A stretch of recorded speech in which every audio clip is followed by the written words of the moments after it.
Flap Your Wings by P.D. Eastman. An egg lay in the path. A boy came down the path. He saw the egg. He looked around. He saw flamingos and frogs and turtles and alligators.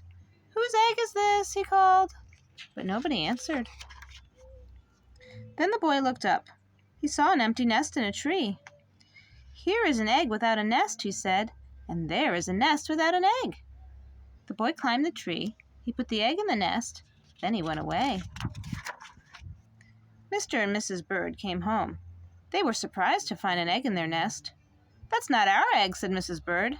"Look how big it is." "But it's an egg. It's in our nest," said Mr. Bird. "If an egg is in your nest, you sit on it and keep it warm. It doesn't matter whose egg it is." "All right," said Mrs. Bird, "but I wonder what kind of bird will come out of that egg." They took turns keeping the egg warm. First, Mrs. Bird sat on it. Then Mr. Bird sat on it. And sometimes, because it was so big, they both sat on it.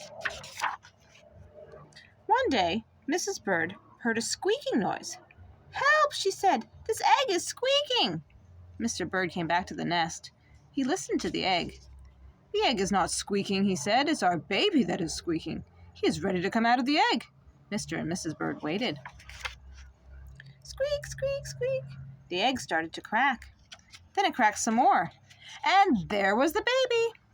Mr. Bird was very excited. "It's Junior!" he shouted. "What a beautiful baby!" Junior opened his mouth. It was a big mouth. It was full of teeth.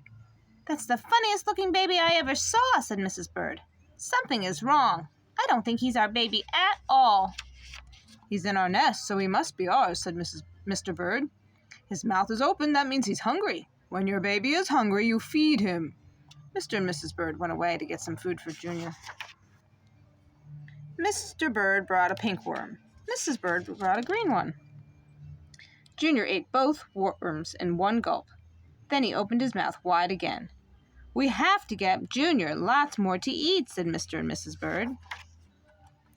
Hour after hour, day after day, they brought food for Junior. Mrs. Bird got berries and cherries. She got butterflies and caterpillars. She got dragonflies and mosquitoes. She got ladybugs and tiger beetles. Mr. Bird got crickets and spiders. He got grasshoppers and snails. He got red ants. He got black ants. He got centipedes too.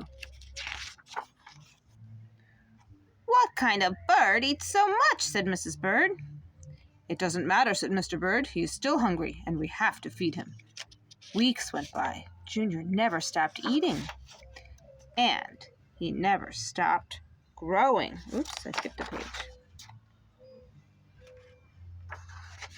No, I didn't. Okay. He grew bigger and bigger and bigger. Finally, Junior got so big that Mr. Bird said, "It's too crowded up here. Junior has to leave the nest. It's time for him to fly away." "You are right," said Mrs. Bird. "The time has come. We must show him how to fly." Mrs. Bird pushed and pushed. Mr. Bird showed Junior how to fly. "Jump into the air like this," he said. "Then flap your wings." Junior got ready. He took a big breath and jumped. Up, up, up into the air he went. "Flap your wings," yelled Mrs. Bird. "Flap your wings," yelled Mr. Bird. Junior flapped and flapped, but it didn't do any good. He didn't have any wings. Down, down, down went Junior. Down into the water. Splash! It was cool and wet in the water. It was just right for Junior. "You know," said Mrs. Bird, "I don't think Junior was a bird at all." "It doesn't matter," Mr. Bird said. "He's happy now, and just look at him swim." The end.